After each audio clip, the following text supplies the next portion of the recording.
അവിടെ നിക്ക്. ഓടല്ലേ? വരണ വഴിയാ.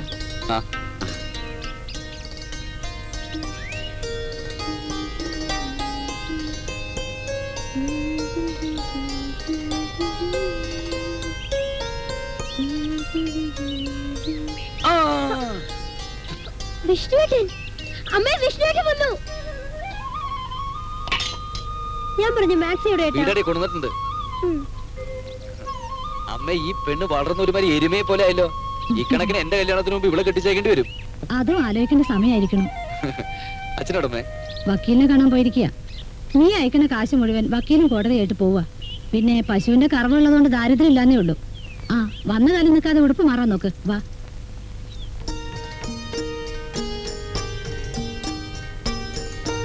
നിന്നോട് ആരാ പറഞ്ഞത് എടുത്ത് നോക്കാൻ? ഇതാണെന്നെ ആള്. എങ്ങനെയുണ്ട്? വിചാരിച്ചത്ര മോശമായിട്ടില്ല. 3 സെന്റ് മൊട്ടപ്പറമ്പിന്റെ കാര്യത്തിന് വേണ്ടി എന്തിനാ രാഘവാര്യ ഇങ്ങനെ കേസ് നടത്തണമെന്ന് ചോദിക്കും ചിലർ. ന്യായം ആരുടെ പക്ഷത്താ? എന്റെ പക്ഷത്താ. ആണായി പിറന്നാൽ ആണായി മരിക്കും. വിഷ്ണു വന്നിട്ടുണ്ട്. ആ ഇങ്ങോട്ട് പോന്നിരിക്കണമെന്ന് കുഞ്ഞിനാര് വഴിയിൽ വെച്ച് പറഞ്ഞു. എത്ര ആഴ്ച തെളിവുണ്ടോ എനിക്ക്? 2 ആഴ്ചത്തെ. 2 ആഴ്ച തെളിവുണ്ടോ കല്യാണം കഴിക്കാൻ വന്നിരിക്കണേ? ലീവ് കിട്ടില്ല. അതിലിപ്പോ 2 ദിവസം വണ്ടി തന്നെ കഴിഞ്ഞില്ലേ? ഇനി മടങ്ങിപ്പോലും വേണം 2 ദിവസം. ഈ 10 ദിവസം കൊണ്ട് ഇത് എങ്ങനെ നടത്തി കൂട്ടാനാ? വേണമെന്ന് വെച്ചാൽ എല്ലാം നടക്കും. അമ്മേ ദേ ചേട്ടത്തിയുടെ ഫോട്ടോ. നല്ല ഐശ്വര്യമുള്ള കുട്ടി. ഇത് കണ്ടോ? ജാതകം ഉത്തമത്തിൽ ചേർന്ന സ്ഥിതിക്ക് ഇനി ഫോട്ടോയ്ക്ക് എന്താ പ്രാധാന്യം? ഇനിയിപ്പോ നിങ്ങൾ എല്ലാരും കൂടെ എങ്ങനെ തീരുമാനിക്കുന്നു വെച്ചാൽ അത് പ്രകാരം നടത്താം. കുട്ടിയെ വിഷ്ണു നേരത്തെ കണ്ടിട്ടുള്ളതാണല്ലോ. ഇതാണ് വിഷ്ണുവിന്റെ അച്ഛൻ. മോൾക്കിപ്പോ അവിടെ എന്ത് കിട്ടും? ശമ്പളം? അല്ല, അച്ഛന് മടക്കത്തിൽ വക്കീൽ ഹൂസിനെ കാണണ്ടേ? കാണണം. എന്നാ പിന്നെ വൈകിക്കണം, മുഹൂർത്തം നോക്കാം. ഓ, ഇയാളെ തന്നെ കല്യാണം കഴിക്കാമെന്ന് ചേച്ചി നിശ്ചയിച്ചോ? എന്തേ? ഒരു ബ്രദർ എന്ന നിലയ്ക്ക് സ്വന്തം സഹോദരിയുടെ ഭാവി ജീവിതത്തിൽ എനിക്ക് അല്പം ഉത്കണ്ഠയുണ്ട്. എന്താടാ? എനിക്ക് ആ പാർട്ടി അത്ര പിടിച്ചില്ല. ഒരു ഹീറോ ലുക്കില്ല. നിനക്ക് പിടിക്കണ്ട, എനിക്ക് പിടിച്ചിട്ടുണ്ട്. അത് മതി. ചേച്ചി ഒരു പുനഃപരിശോധന നടത്തുന്നതാ നല്ലത്. ഒന്ന് പോടാ. എനിക്കിഷ്ടായി ചേച്ചി. കണ്ടാൽ തന്നെ അറിയാം ചേച്ചിക്ക് നന്നായി ചേരും. അങ്ങനെ പറയാൻ വരട്ടെ. സൂക്ഷ്മ നിരീക്ഷണത്തിന് ശേഷമേ ഒരു നിഗമനത്തിലെത്താൻ പറ്റൂ. ഓ എടാ, കുറച്ചു നേരത്തേക്ക് നിന്റെ വായ നടച്ചു വെക്കേ. അപ്പുറത്തുള്ളവർ കേക്കണ്ട. 2 ജാതകങ്ങളും പരസ്പരം ഗണിച്ചു നോക്കിയപ്പോ എല്ലാം ശുഭമായിട്ടാ കാണുന്നത്. വീട് വെക്കാനും സൽസന്താനങ്ങൾ ജനിക്കാനും ഒക്കെ യോഗമുണ്ട്. 18-ാം തീയതി രാവിലെ മുഹൂർത്തമുള്ളൂ. എന്ന്? 18-ാം തീയതി ഇന്ന് ബുധനാഴ്ചയായിട്ട് വരും. കുഴപ്പമില്ല. കേസ് 20-ാം തീയതിക്കാ വെച്ചിരിക്കുന്നേ. അല്ല, 18-ാം തീയതിയാണ് ഞങ്ങൾ ബോംബെക്ക് പോകാൻ ടിക്കറ്റ് റിസർവ് ചെയ്തിരിക്കുന്നത്. അതിനെന്താ പൊക്കോളൂ. വൈകുന്നേരം 5 മണിക്കല്ലേ വണ്ടി.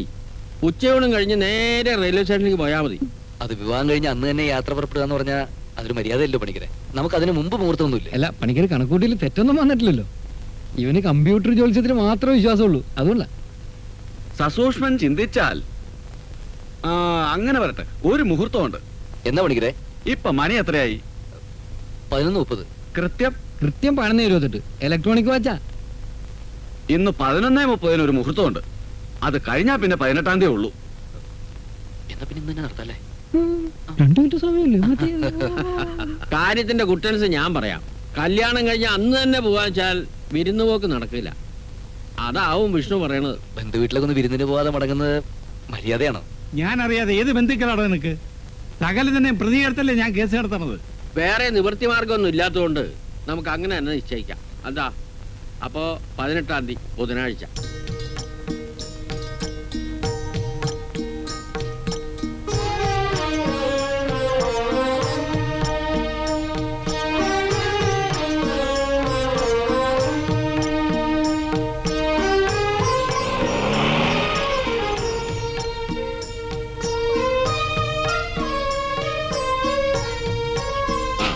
ഇങ്ങോട്ട് വെച്ചേക്ക്. അയ്യോ, ഞാനൊരു കാര്യം മറന്നു. കുറച്ച് നാളികേരം കൂടി ചാക്കി പൊതിഞ്ഞിട്ട് എടുക്കായിരുന്നു. ഈ ഉള്ളത് തന്നെ എങ്ങനെ കൊണ്ടുപോകുന്ന വിചാരിച്ച മനുഷ്യനോട് പ്രാന്ത് പിടിച്ചിരിക്കുക. അതിനിടയ്ക്ക് നാളികേരം കൂടി കെട്ടിയെടുക്കാൻ പോകണം. അവിടെ ചെന്ന ഉപ്പ് തൊട്ട് കർപ്പൂരം വരെ എല്ലാം കാശ് കൊടുത്ത് വാങ്ങേണ്ടി വരും.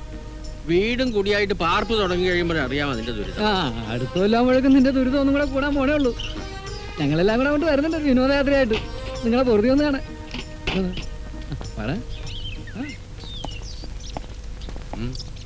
First night ട്രെയിനിലാണല്ലേ? കമ്പാർട്ട്മെന്റിലൊരു സഹകരിച്ചാൽ മതി. വലിയ പ്രശ്നമൊന്നുമില്ല.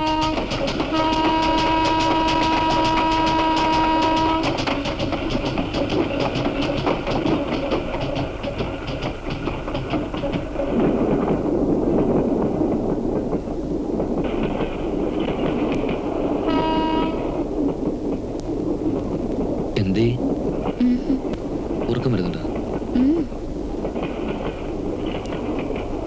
പുറത്ത് നല്ല നിലാവ്, നല്ല തണുത്ത കാറ്റ്. ജനലടയ്ക്കണോ? അയ്യോ, ഞാനൊരു കാര്യം പറയാൻ മറന്നു. എന്താ? നമ്മൾ അവിടെ ചെന്ന് താമസം തുടങ്ങിയ മിൽക്ക് ബൂത്തിൽ പാൽ ഏൽപ്പിക്കണ്ടേ? വേറൊന്നും നീ മറന്നിട്ടില്ല അല്ലേ?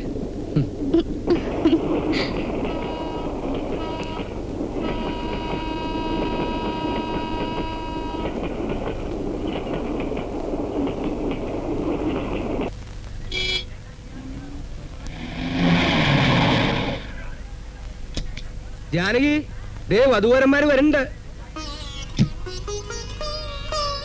എവിടെ? അവരിന്ന് വരണമല്ലോ എന്ന് ഞാൻ ഇപ്പൊ വിചാരിച്ചതേ ഉള്ളൂ. അയ്യേ, വരൂ വരൂ. കല്യാണമൊക്കെ കേമായിരുന്നു കുട്ടിയെ. തന്റെ ക്ഷണക്കത്ത് കിട്ടിയിരുന്നു. കല്യാണം കഴിഞ്ഞ് ഒരു ദിവസം പോലും നാട്ടിൽ നിൽക്കാൻ പറ്റില്ല അല്ലേ? വീട് എവിടെ ശരിയായിരിക്കുന്ന രാമേട്ട? കരിയുമ്പോൾ താക്കോല് വന്നോ? ഈ പറഞ്ഞു വെച്ചിരുന്ന വീട് കിട്ടിയില്ല. അവിടെ താമസിക്കുന്ന ആൾക്കാർ ഒഴിഞ്ഞില്ല അത്രേ. അയാൾക്ക് റിട്ടയർമെന്റിന്റെ കാലാവധി 2 കൊല്ലം കൂടെ നീട്ടി കിട്ടിയെന്ന്. പിന്നെ വീട് ഒഴിഞ്ഞ പ്രശ്നമില്ലല്ലോ. അപ്പൊ പിന്നെ 1-2 ആഴ്ചക്കകം ശരിയാക്കാന്നും പറഞ്ഞ കരീംബായി പോയിരിക്കണത്. വീട്ടിലേക്ക് മാറാന്നുള്ള പ്രതീക്ഷയിലാണ് ഞങ്ങൾ വന്നത്. പെട്ടിയ സാധനങ്ങളൊക്കെ ടാക്സി തന്നെ വെച്ചിരിക്കുക. അതൊക്കെ ഇങ്ങോട്ട് എടുത്തോളൂ വിഷ്ണു. വീട് കിട്ടുന്നവരെ നിങ്ങൾക്ക് ഇവിടെ താമസിക്കാം. അത് സൗകര്യം ഇത്തിരി കുറവാന്നേ ഉള്ളൂ.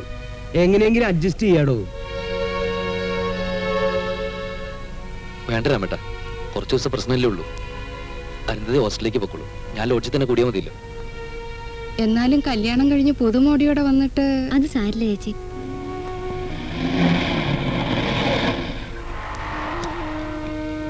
ഹായ്. ഹായ്.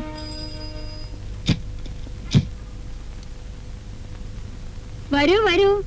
ഇത് പരിചയപ്പെടുത്തൽ വേണ്ട മിസ് അരുന്ധതി. ഓ സോറി, മിസ്സസ് അരുന്ധതി. നല്ല കാര്യങ്ങൾ കാണുന്നത് തന്നെ ആനന്ദകരമാണ്. അകത്തേക്ക് വരൂ.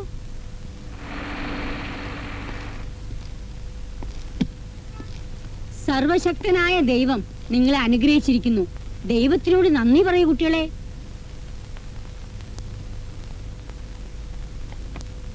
Wish you A very happy successful married life. ദൈവം കൂട്ടിച്ചേർത്തതിനെ മനുഷ്യന് വേർപിരിക്കാൻ അവകാശമില്ല. ഞാൻ ഇന്നും ഓർക്കുന്നു, വിവാഹം കഴിഞ്ഞ് ഞങ്ങൾ ആദ്യമായി ഈ വീട്ടിലേക്ക് താമസം മാറി വന്ന ദിവസം. അദ്ദേഹം മരിച്ചതിന് ശേഷമാണ് ഞാൻ ഇത് ഹോസ്റ്റലാക്കിയത്. സ്നേഹിക്കുന്ന 2 ആത്മാക്കൾ സ്വർഗതുല്യമായ ഒരു ഷെൽട്ടറിൽ ഒത്തുചേരുമ്പോൾ എന്താ സംഭവിക്കുക? മാഡം, നക്ഷത്രങ്ങൾ വിളക്കുകൾ കൊളുത്തി കാവലിരിക്കും. മാലാകമാർ പുഷ്പങ്ങൾ കൊണ്ട് അവരെ മൂടും. എവിടെയാണ് താമസിക്കാൻ നിങ്ങൾക്ക് വീട് കിട്ടിയിരിക്കുന്നത്? അരുന്ധതിയുടെ കിടക്കയും മറ്റു സാധനങ്ങളും ഞാൻ പാക്ക് ചെയ്ത് റെഡിയാക്കി വെച്ചിട്ടുണ്ട്. മാഡം, തൽക്കാലം അരുന്ധതി എന്റെ കൂടെ വരുന്നില്ല. അതെന്താ? വീട് ഇതുവരെ ശരിയായിട്ടില്ല. 1-2 ആഴ്ചയാവും. അതുവരെ അരുന്ധതി ഇവിടെ തന്നെ താമസിക്കാൻ പോവാ. ഞാൻ ഇറങ്ങട്ടെ അരുന്ധതി, ഓഫീസിൽ പോണ്ടതാ. നാട്ടിൽ നിന്ന് കൊണ്ടുവന്ന സാധനങ്ങളൊക്കെ ഇവിടെ വെക്കണോ വേണ്ട? ഞാൻ ലോഡ്ജിൽ വെച്ചേക്കാം.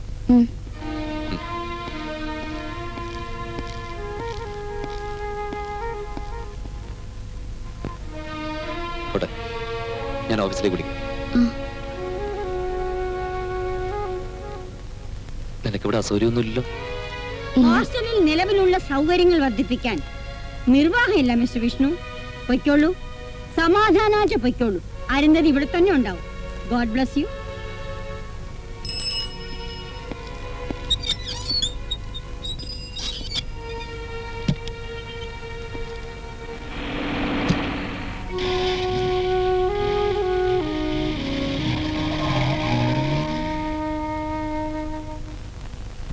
എന്നാൽ ഇതുപോലൊരു ലോക ട്രാജഡി ഗിന്നസ് ബുക്കിലും കൂടെ കാണൂല. മുഹൂർത്തം എല്ലാം കുഴപ്പിച്ചത്. ശരിക്കൊന്ന് കയ്യിൽ കിട്ടിയത് പോലില്ല ഇതുവരെ. എന്നാ പിന്നെ ഒരു ഫസ്റ്റ് ക്ലാസ് കൂപ്പ ബുക്ക് ചെയ്തിട്ട് പോരായിരുന്നില്ലേ? അതെങ്ങനെയാ? ട്രെയിനിൽ വെച്ച എല്ലാം ആലോചിക്കുന്നത് തന്നെ. ആ നേരത്തെ പിന്നെ എന്ത് ചെയ്യാനാ? അമ്മായിയമ്മയുടെ വകയായിരിക്കും ഈ ഐറ്റംസ്. വീടായിട്ട് താമസം മാറാനുള്ള പറഞ്ഞ് തന്നേച്ചാ. മാങ്ങാച്ചാറ്, കരോലപ്പം, അരിമുറുക്ക്, ഏത്തക്ക ഉപ്പേരി. ഇനിയൊക്കെ കേടാവും. ഇതൊന്നും കേടാവാതെ നിന്ന് നിൽക്കുന്ന കാര്യം ഞാൻ ഏറ്റു. വേണ്ട വേണ്ട, തിന്നോ. നിനക്കതൊന്നും ഇപ്പൊ ചങ്കിന്ന് ഇറങ്ങൂലെന്ന് എനിക്കറിയാം. കരിയുമ്പോൾ വീടിന്റെ കാര്യം എന്ത് പറഞ്ഞു? 2 ആഴ്ചക്കുള്ളിൽ ശരിയാക്കാന്നാ പറഞ്ഞു. അപ്പൊ ഈ 2 ആഴ്ച ഹോസ്റ്റലിൽ ഇവിടെ ആയിട്ട് ഇങ്ങനെ ഷട്ടിലടിക്കുന്ന? അല്ലാതെ ഇപ്പൊ എന്ത് ചെയ്യാനാ? മൂഡ് ഓഫ് ആവൊന്നും വേണ്ട. 2 ആഴ്ചത്തെ പ്രശ്നമല്ലേ ഉള്ളൂ. അയ്യോ, ഓഫീസിൽ പോകുന്ന സമയമായി. അല്ല, നീ പോണില്ലേ ഇന്ന്? പിന്നെ അതിനെല്ലാം ഇന്ന് തന്നെ കെട്ടിയെടുത്ത്. അപ്പൊ നമുക്ക് വൈകിട്ട് കാണാം. ഞാൻ പോട്ടെ.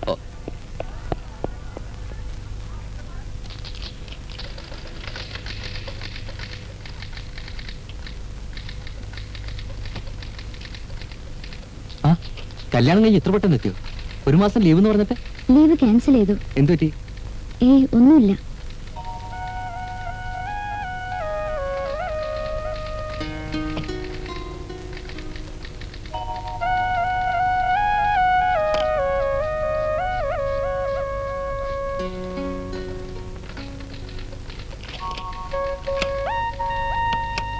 Excuse me. യെസ്.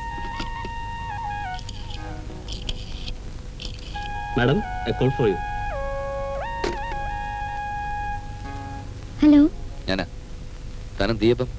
ഓഫീസിൽ ജോലി ചെയ്യുന്നു. എനിക്കൊരു മൂഡും ഇല്ലെന്നേ. എനിക്കിപ്പൊ തന്നെ കാണണം തോന്നുന്നു. ഏതായാലും 5 മണി വരെ ക്ഷമിക്കേ. സമയം പോകുന്നില്ലെന്നേ. പിന്നെ വൈകിട്ട് എന്താ പരിപാടി? വിഷ്ണുട്ടൻ പറ. ഒരു കാര്യം ചെയ്യ്, ഓഫീസ് കഴിഞ്ഞ് നേരെ ഹോസ്റ്റലിലേക്ക് പോക്കോ. ഞാനിവിടെ എത്തിക്കോളാം. ശരി.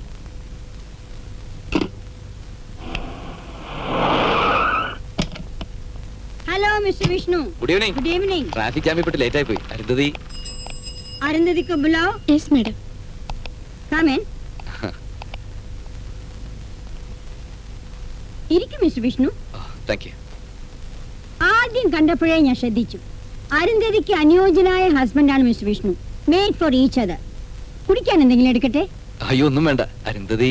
U are very smart Mister Vishnu. എന്റെ ഹസ്ബൻഡും ഇതുപോലെ നീണ്ടു മെലിഞ്ഞിട്ടായിരുന്നു. He was so smart and so handsome. എന്നെ എന്ത് ഇഷ്ടമായിരുന്നെന്ന് അറിയാമോ? തമാശകൾ പറഞ്ഞ് എപ്പോഴും എന്നെ ചിരിപ്പിക്കുമായിരുന്നു. വാ വാ വാ വാ വാ. ഗോവയിൽ വെച്ചാണ് ഞങ്ങൾ ആദ്യം കണ്ടുമുട്ടുന്നത്. It was on 1957. അന്ന് ഞാൻ അവിടെ ലിറ്റിൽ ഫ്ലവർ കോൺവെന്റിൽ പഠിപ്പിക്കുകയായിരുന്നു. 3 വർഷത്തെ ഡിവൈൻ ലവ്. എന്നെ അദ്ദേഹം സ്നേഹം കൊണ്ട് വീർപ്പ് മുട്ടിച്ചു. But you know Mister Vishnu, fate was cruel to me. വിവാഹം കഴിഞ്ഞ് 6 മാസം തികഞ്ഞില്ല. വൺ ബാഡ് സൺഡേ ഞാൻ ഇന്നും ഓർക്കുന്നു. വെറും ഒരു car accident. I am an unlucky woman.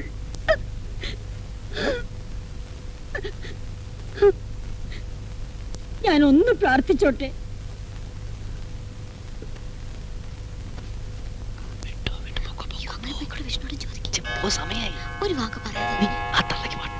Oh Jesus! It's 7 o'clock now. Sorry Mr. Vishnu. ഈ ഹോസ്റ്റലിന്റെ റൂൾസ് ആൻഡ് റെഗുലേഷൻസ് അനുസരിച്ച് 7 മണി കഴിഞ്ഞാല് പുരുഷന്മാർക്ക് പ്രവേശനമില്ല. അതുകൊണ്ട് മിസ്റ്റർ വിഷ്ണു ഇപ്പൊ പോയിട്ട് നാളെ നേരത്തെ വരൂ. എനിക്ക് കുറെ കാര്യങ്ങളൂടെ സംസാരിക്കാനുണ്ട്. അത് മാഡം ഞങ്ങളൊന്ന് പുറത്തേക്ക് പോവാൻ. Oh it's impossible my boy. 7 മണി കഴിഞ്ഞാൽ ഇവിടുത്തെ കുട്ടികളെ പുറത്തേക്ക് വിടാൻ ഞാൻ അനുവദിക്കാറില്ല. മാഡം ഞങ്ങൾ ഹസ്ബൻഡും വൈഫും അല്ലേ? Yes I know. ഇവിടുത്തെ അധികം കുട്ടികളും വിവാഹം കഴിച്ചവരാണ്. അവർക്കൊക്കെ ഭർത്താക്കന്മാരും ഉണ്ട്. അതിന്റെ പേരിൽ അല്പ സ്വാതന്ത്ര്യം അനുവദിച്ചാൽ അത് ഇവിടുത്തെ ഡിസിപ്ലിനെ ബാധിക്കും. മാഡം ഞങ്ങൾ ജസ്റ്റ് ഒന്ന് പുറത്തേക്ക് ഇറങ്ങിയിട്ട് ഇപ്പൊ തന്നെ തിരിച്ചു വരാം. Tomorrow you can come at 5 o'clock and you can take her. Madam, you know I am Vishnu. I know you well, Mr. Vishnu. You are a very good boy. Now you can go. Please. കുഴിയിലേക്ക് കാലും നീട്ടിയിരിക്കും. ഒറ്റ ചവിട്ടി കൂട്ടിയോണ്ടല്ലോ. ആ തള്ളെ കെട്ടിയെടുക്കറായി.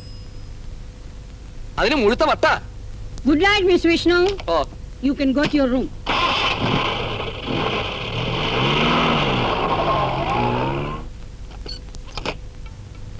വരൂ.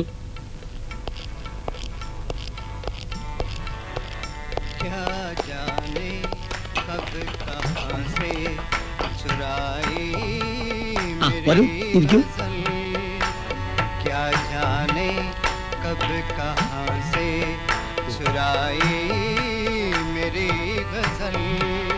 എന്റെ കാര്യം മനസ്സിലായി, മറന്നിട്ടില്ല. തന്റെ കാര്യത്തിൽ ഞാൻ എന്റെ ആൾശേഷമാർ ശ്രമിക്കുന്നുണ്ട്. സ്ഥലം ഒത്തു കിട്ടണ്ടേ? അപ്പോഴേ കരിമ്പായി, ഇവന്റെ കാര്യം വലിയ കഷ്ടത്തിലാണ്. ഇങ്ങനെ കൊട്ടുകൊണ്ടിരുന്നിട്ട് കാര്യമില്ല. ഒന്ന് ആഞ്ഞു ശ്രമിക്കണം. ശ്രമിക്കുന്നുണ്ട്. ഇന്നലെയും ഞാനൊരു വീട് പോയി നോക്കി. അപ്പോഴേക്ക് വേറെ പഹന്മാര് 30,000 രൂപ പകുതി കൊടുത്ത് അത് കൊണ്ടുപോയി. 30,000 ഒന്നും ഞാൻ വിചാരിച്ച ഉണ്ടാക്കാൻ പറ്റില്ല. ഇവന്റെ വർത്താനം കേട്ടാ തോന്നും ഇവനക്കും ഭാര്യക്കും ഇവിടെ ആരോ വീട് പണിതിട്ടിട്ടുണ്ടെന്ന്. ഒന്ന് ക്ഷമിക്കുന്നു.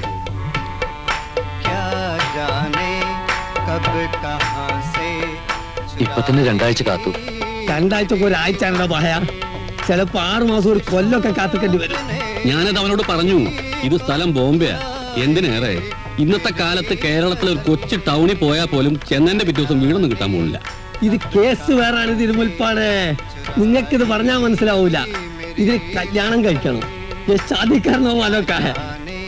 വിഷ്ണു വിഷമിക്കാണ്ടിരിക്കേ. തൽക്കാലം നമുക്കൊരു വഴി ഉണ്ടാക്കാം. ഇതറാ ഇങ്ങോട്ട് വാണ്.